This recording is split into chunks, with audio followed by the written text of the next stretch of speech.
Good morning. Welcome to UUCCI, this full symphony, these instruments of peace, all of you here today. It's a joy that we can be together again on a Sunday morning, or if this is your first time with us, welcome to UUCCI. I'm the Reverend Nick Cable, and I serve as minister of this congregation, and we have another great morning ahead of us. We have time together here in the service, and then our children will have wonderful times for learning and growth. Afterwards, we'll have food and conversation and a special gathering back here in the sanctuary for our green sanctuary conversations about how we can be more committed to being a green building, green property, but also working to advocate for the earth out in the world. So I hope you'll join us for that as well. Thank you to everyone who came to the auction last night. There'll be an update during the offering, but we sure had a lot of fun and the food was great. And thanks again for all the volunteers last night. Whoever you are, wherever you are on your spiritual journey, and whomever you love, you are welcome here.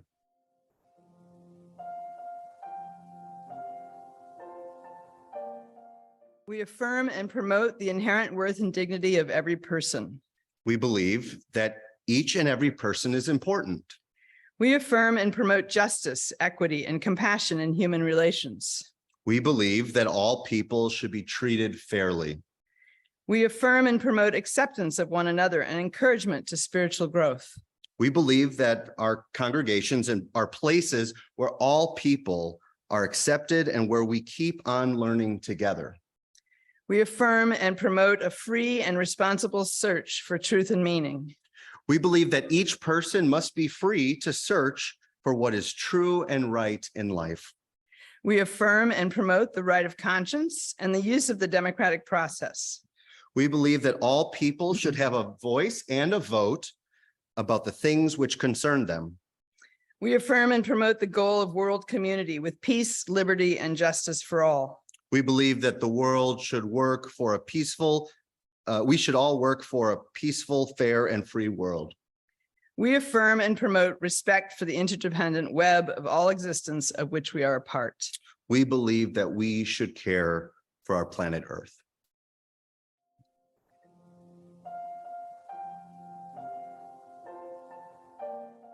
So I'm wondering if there's anyone who would like to open the Wonderbox today. Clara, would you like to? Oh, nice. Professional. Oh, thank you. Can you give me that? Oh my gosh, thank you. You can sit down. Oh, we have a little clipboard here. Excellent. Let's see what it says. Can anyone read this word here? Yeah. Values. Excellent. An online school is going well. So we are going to, as a group, come up. What is a value? What is a value? Yes? Yeah, it's something something you care about, something that you give worth to. Yeah.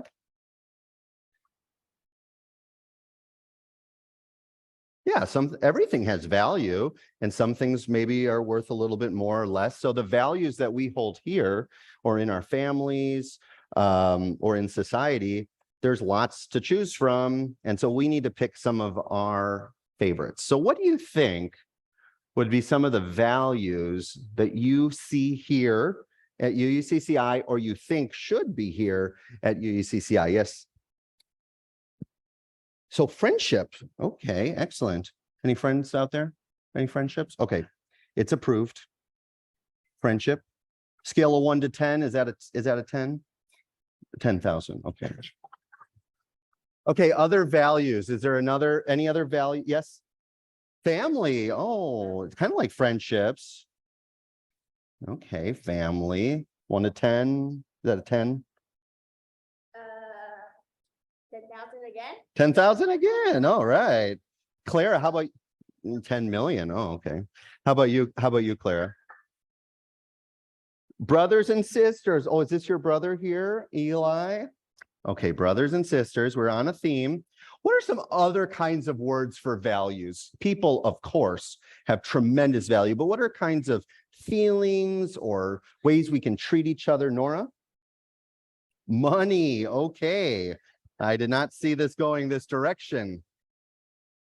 But actually, resources do help us to bring our values into the world.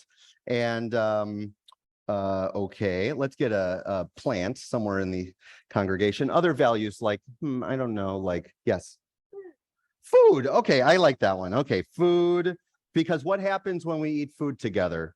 We get friendships, we make connections, we're nourished, we try different types of food. Yes, Aurora. Happiness. Okay, now we're going. Okay, happiness. Is that a 1 to 10? What is that one? 10,000. Okay, that's a common. Okay, yes. Pets. Okay, okay. We're going to talk a lot about values later today. And I think in our classrooms, we'll have to be talking about that too. What about love? Is love something that should be in this place, or like get it out of here? Yeah. Love. Okay. Love. Okay. We'll put love down. Okay. What other words do you think this place should be like? The earth. Oh, very nice, Clara. Recycle. Okay. Here's a 3-point plan. Recycle, don't litter. Okay. Other reduce, reuse, recycle. That should be on a bumper sticker. Any other values from out there that you think? Kindness. Oh, excellent. Do you think we should do that? 10,000? Yeah, 10,000. Okay. 10 billion. I don't know that. That's a lot of zeros. Just do this. Yes, Sandra. Honesty. Ooh, George Washington. I cannot tell a lie. And we are honest with each other. And when we come up short, sometimes we have to say, I'm sorry, I messed up. I didn't do what I thought. Eli? Were you raising your hand because your mommy and daddy? Good one. Oh man. Okay. Others out there, other value? Inclusion. Okay, here we go. Forgiveness. Ooh, I think there's a service about forgiveness in September. I'll have to ask the minister. Yeah. Growth. So like a wart, or like what kind of like you mean like we yeah, we're growing together, we're learning, we're growing, we learn new things. Okay, got it. Growth. Not a lump. Yeah, no lumps. Olive. Nature. Oh, okay. What? Oh, so we value worth here. And you know what's interesting? One of the changes that the UU world is considering is to change the word from worth to worthiness. Instead of defining everyone has inherent worth, which then says like, well, how much are you worth? How much are you worth?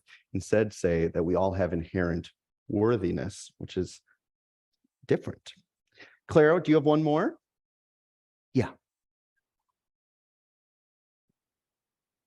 I'm going to put that in air quotes. Be kind to everyone in the world. Clara. Okay. One more, Bella. Diversity. Okay, great. So we celebrate diversity. We see the power and strength in diversity. Oh, LG. Okay, hold on. Oh, LGBTQIA. Good, excellent. All right, so clearly we have a lot of values. Some are 10,000, some are 10 billion, but all of us have these values. And one of the things we do here at UUCCI is to remember our values, to remember what we hold as worthy of living into our lives. So whether you're here playing with people of your own age, or you're interacting across generations, or you're out in the world, I hope that some of these values, we should post this somewhere, maybe on the back wall. No, we'll talk about it. We're looking for something to put on the back wall, but I don't think, maybe not yet. But anyway, I hope you might, and maybe even add something that's not here yet. So I hope you all have fun today, and we look forward to seeing you after the service. All right. So we'll sing our children out and youth out to their classes today.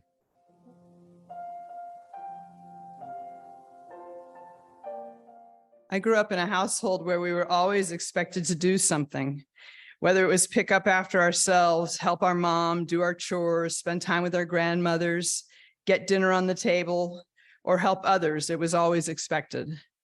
There was this poster on the wall, "Thou shalt not stand idly by," that sort of loomed large in the background of our home. I have done a little research on this expression and now know that it comes from Leviticus in the Old Testament, which, if you've ever read it, is quite weird. But taken out of that context, which was very directive, it still holds much meaning to me. In fact, we have it hanging on our wall at home as well. My dad was a doer. He was an activist, working hard on the racial justice issues of the day, advising folks, caring for folks, and confronting the powers that be. I don't know if he came by that naturally because of his upbringing or because he was a Catholic and had a guilty complex, but I suspect it was because he really felt deeply that he could make a difference and that he was in a position to do so. He was always for the underdog, it seemed, whether it was in sports or in society, and he did his best to make a positive difference in the lives of others.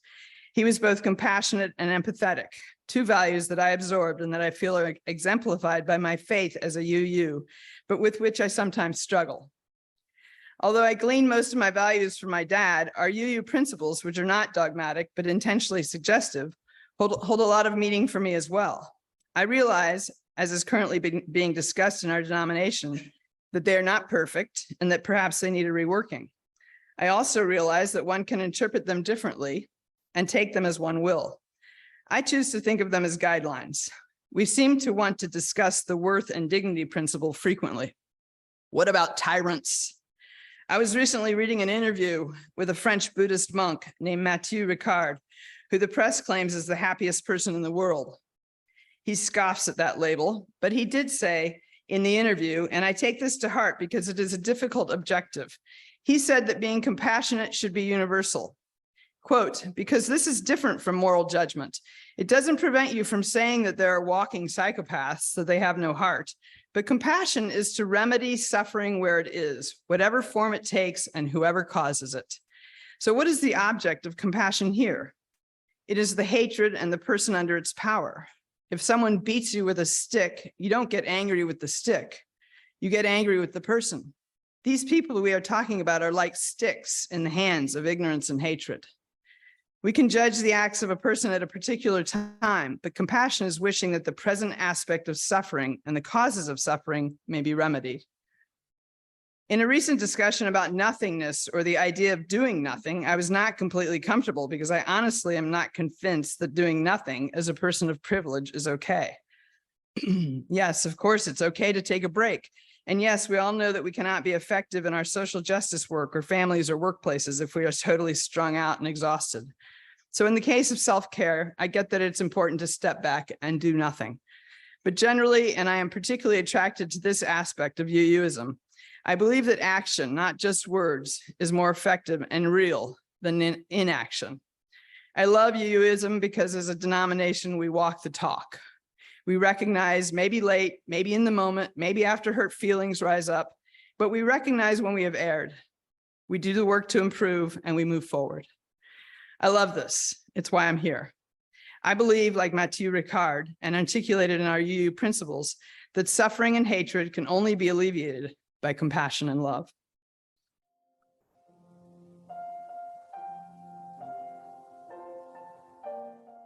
We have two readings today. The first are the proposed Article 2 revisions to the UUA bylaws. Yes, there is sacredness in the bylaws that we will try to derive some truth and meaning from. And specifically, this is, if you're following along at home, section C 2.2.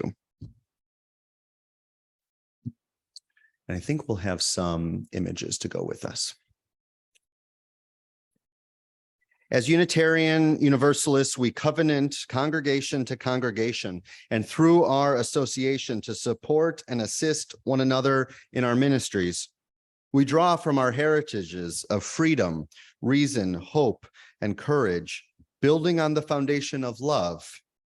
Love is the power that holds us together and is at the center of our shared values. We are accountable to one another for doing the work of living our shared values through the spiritual discipline of love. Inseparable from one another, these shared values are interdependence. We honor the interdependent web of all existence, of which we are a part.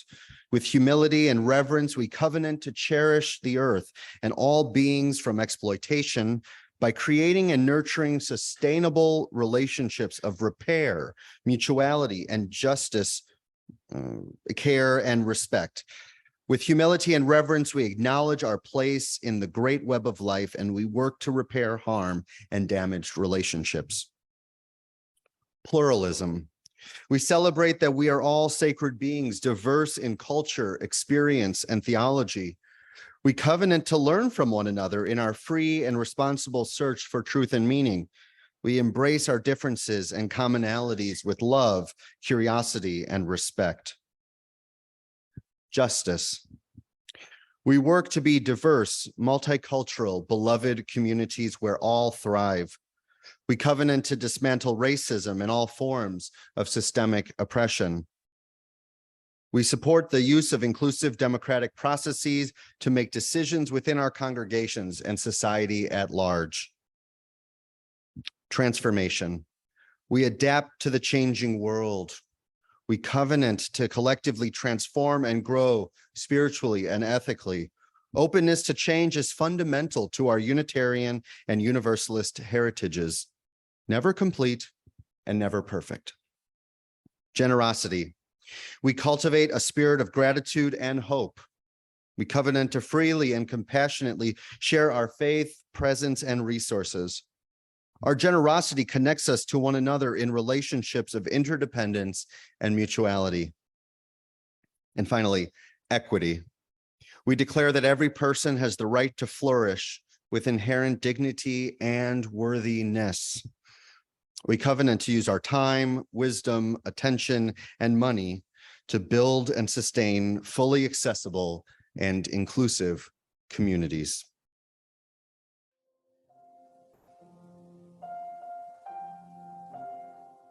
This is an excerpt from The Prophetic Imagination by Reverend Dr. Walter Brueggemann. The prophet engages in futuring fantasy. The prophet does not ask if the vision can be implemented, for questions of implementation are of no consequence until the vision can be imagined. The imagination must come before the implementation. Our culture is competent to implement almost anything and to imagine almost nothing. The same royal consciousness that make it possible to implement anything and everything is the one that shrinks imagination, because imagination is a danger. Thus, every totalitarian regime is frightened of the artist. It is the vocation of the prophet to keep alive the ministry of imagination, to keep on conjuring and proposing futures alternative to the single one the king wants to urge as the only thinkable one.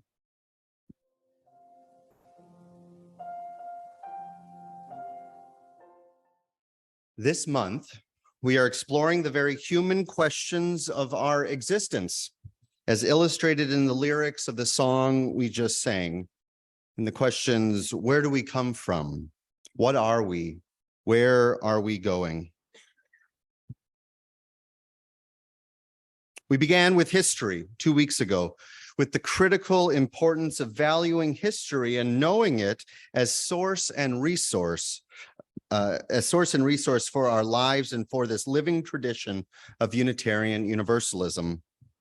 We continued last week with a dive into the world of theology, something deeply personal and unique for each of us, but which has somehow gratefully brought us together in this diverse community of kindred people. And today we continue on the path towards the rising sun, toward the soft horizon before us where the earth bends ever so slightly and toward which our eyes can reach but so far. Where are we going? Like with history and theology, questions of purpose and direction for an individual, a family, a congregation, community, nation, etc., can be a delicate and difficult path to consider. Additionally, these guiding questions, where do we come from? What are we? Where are we going? are more than meets the eye. For example, where we are headed is not just like there or to lunch afterwards. It's something deeper that invites us to think about our principles for living, about the things or ideas we value, which gives us nourishment and nutrients like the rich soil within which that somewhere, someday, future world may be rooted and nurtured. Values or ethics are the topics for our today's service. Of particular interest, I want to explore how our Unitarian Universalist values can shape our imagination of what is still to come, of what is before us, of where we might go in love, with hope, and by courage. How we will get there, the how, will conclude our series next week. But for now, let's leave aside the how, and we rest here in the imagination, the dreaming, and the holding of and being held by our shared values in community.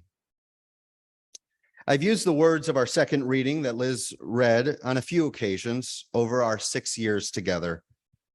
And 6 years I've served as your minister. The book, Prophetic Imagination, lays out the power and importance of acknowledging and claiming our capacity to not only dream and imagine a world to be, but to do so in prophetic, liberatory, and subversive ways.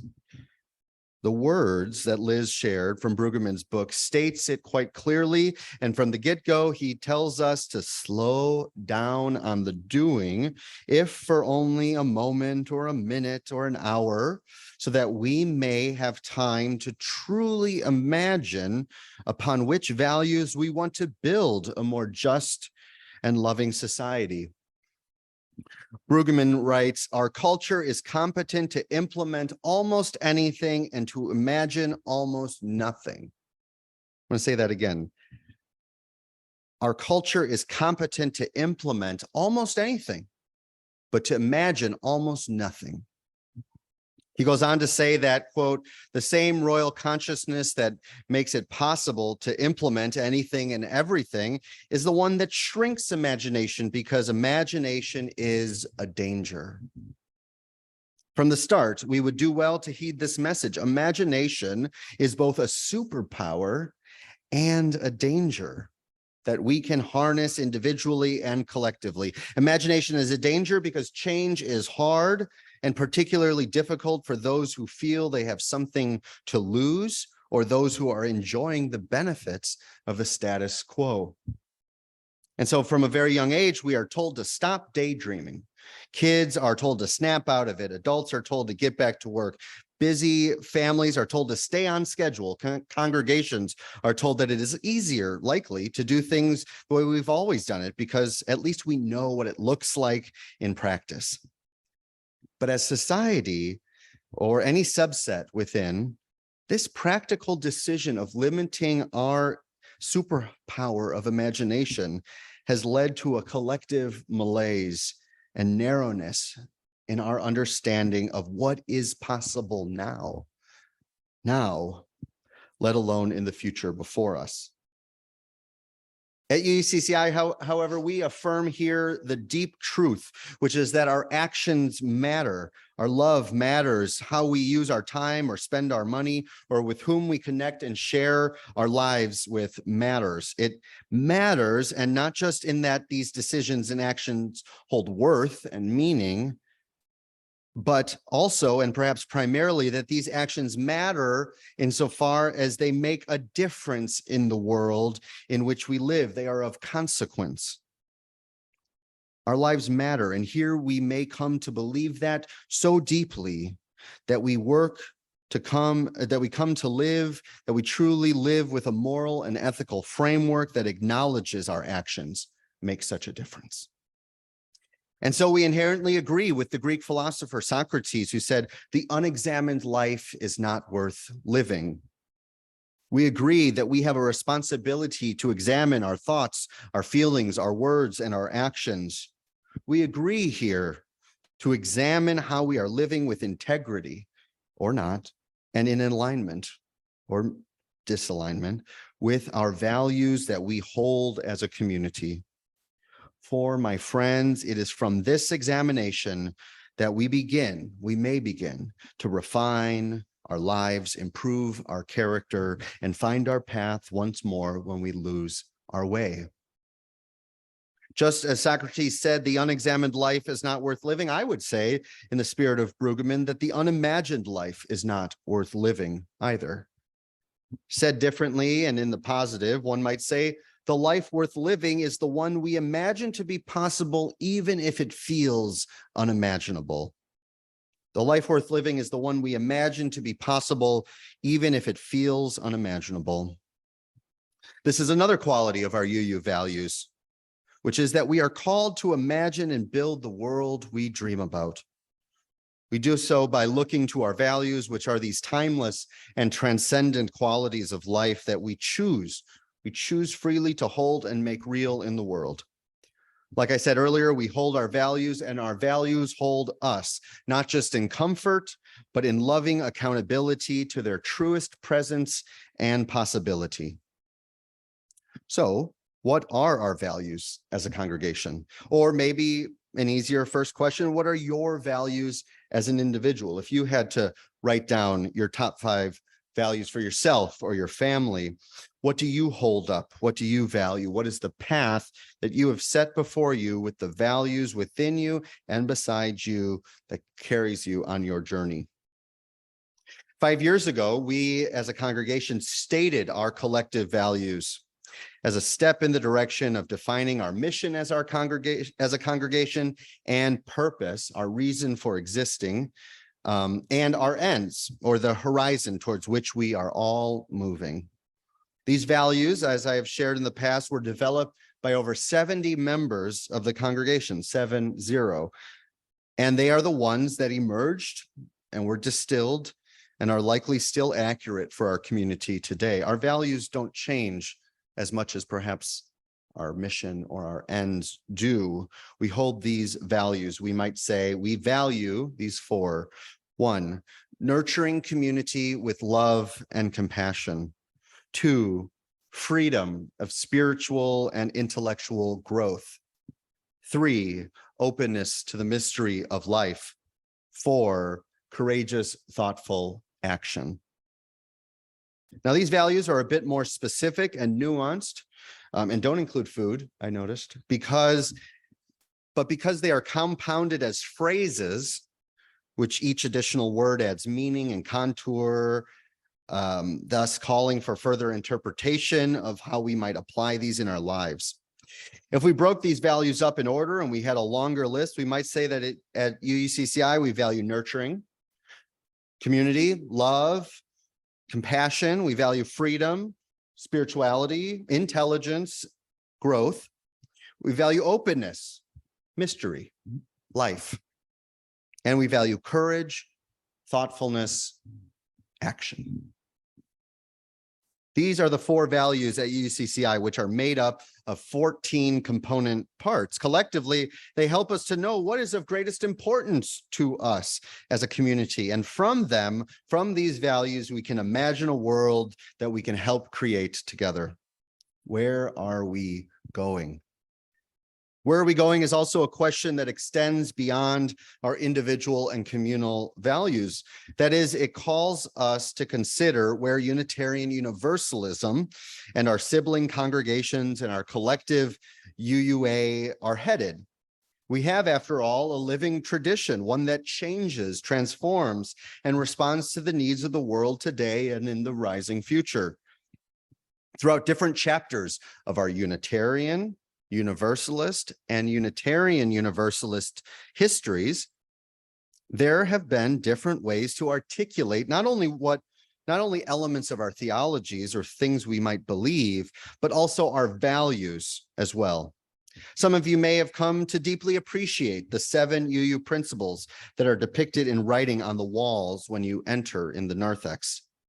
Principles are not so much beliefs, but more so values or ways of living principled lives. Our 7 principles have been around for the past 40 years, and in different forms and wording since the consolidation of the Unitarians and Universalists in 1961. These principles are the values for which we have aimed to embody and live by within our congregations. The introduction goes, as members of the Unitarian Universalist Association of Congregations, we covenant to affirm and promote. Oh, there's that word covenant again. Our covenants or our promises are those to uphold these principles and values within our congregations and within society at large. While there are times in life where we may make a complete 180 in what we value or believe, what is more common is that over time, our values are refined. They are given greater clarity and contour so that we can articulate them more accurately and embody them more holistically in the current day. As you may have read about or heard about, our larger UUA, which is not a hierarchical body, I'll say again, but an association of our local autonomous UU congregations that choose to be in covenant with one another. Our UUA has been exploring a change to how we depict and live our values in this era. And get this, over 10,000 people, and 10,000 was like our numerology today. That was very cool. Over 10,000 people have participated in the work led by a group of volunteers who together form the Article 2 Study Commission. Article 2 refers to the section of the UUA bylaws in this that we are addressing here. The Article 2 Study Commission, or A2SC for short, have spent years engaging UUs from across the country, over 10,000 people, to discern and determine what are the changes needed for the world in which we live today, the changes needed to how we talk about our values and our covenants with one another.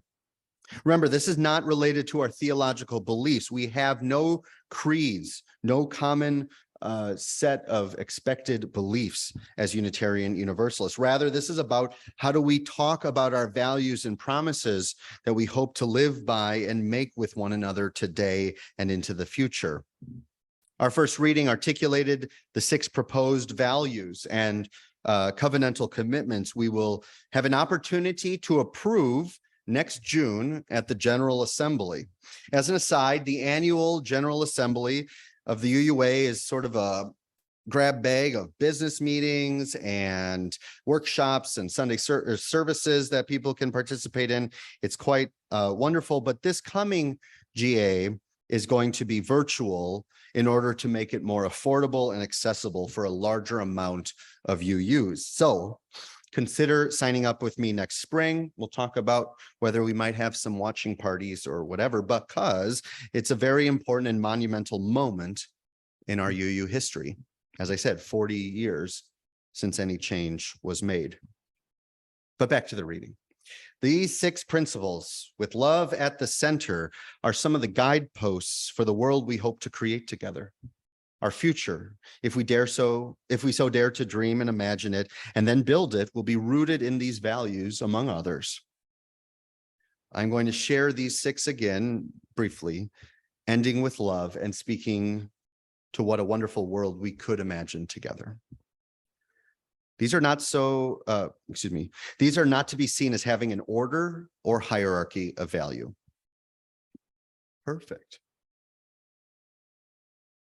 The world we will create together will value interdependence, pluralism, justice, transformation, generosity, and equity, all centered around love. Interdependence. We will honor the interdependent web of all existence of which we are a part.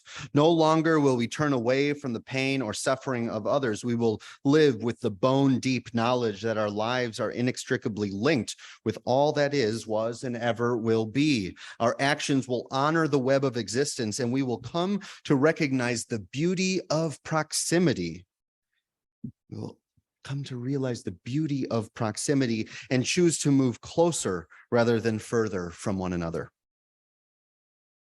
Pluralism.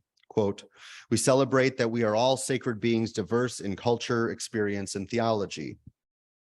Not only will our world be rooted in our knowledge and behavior as interdependent beings, but in the value we place on our sacred diversity of lived experience.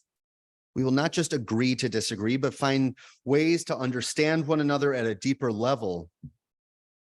At a deeper level, moving toward common ground, we will see difference as a fact and choose to celebrate rather than minimize the gifts our diversity brings to our community and our world. Justice. We work to be diverse, multicultural, beloved communities where all thrive.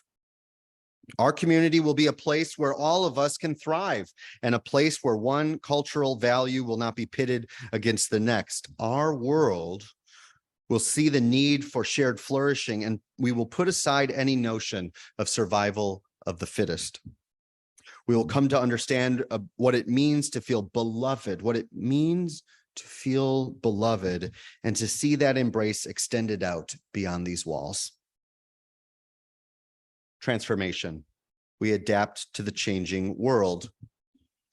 As the late Black sci-fi Afrofuturist dreamer Octavia Butler writes, all that you touch, you change. All that you change, changes you. The only lasting truth is change. Perhaps God is change. We will see transformation as healthy and a sign that we are still alive. When we find a split in the road, we will consider what is the most compassionate and liberating path we can take. In our learning and our acting, we will see ourselves as agents of change, noting that the change we seek is toward greater love, courage, and peace in the world.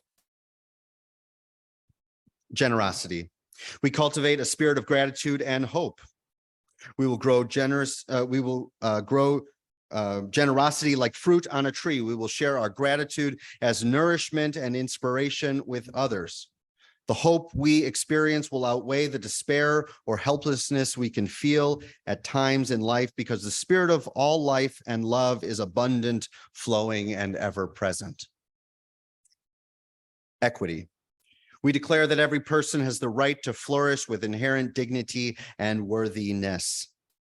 In this world to come, we will know that dignity is not earned, that people don't have worth, but rather they are worthy of love, respect, and care. We will break down the barriers to full access and experience of this sacred life we have all been given. Collectively, we will see one another as beautiful and whole.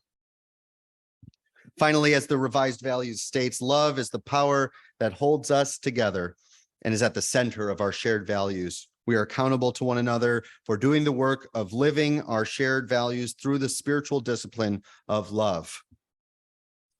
It will take practice, my friends, to embody the discipline of love. It is a discipline. It will take practice. So easy it is, I have found, to step away from love and towards the intoxicating mirage of hubris or apathy or tribalism.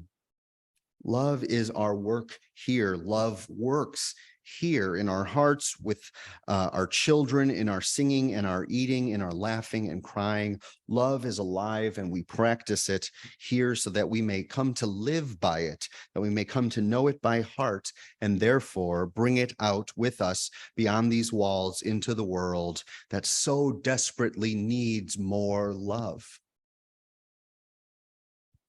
Together, may we envision a radically transformed world of justice and equity, a world where our interdependence is felt and our pluralism is celebrated. And in that world, may we find our love shared freely, generously, and continually until all awake and know that that love cannot ever be taken away from them again. May we be that love for one another and for the world. May it be so. And amen.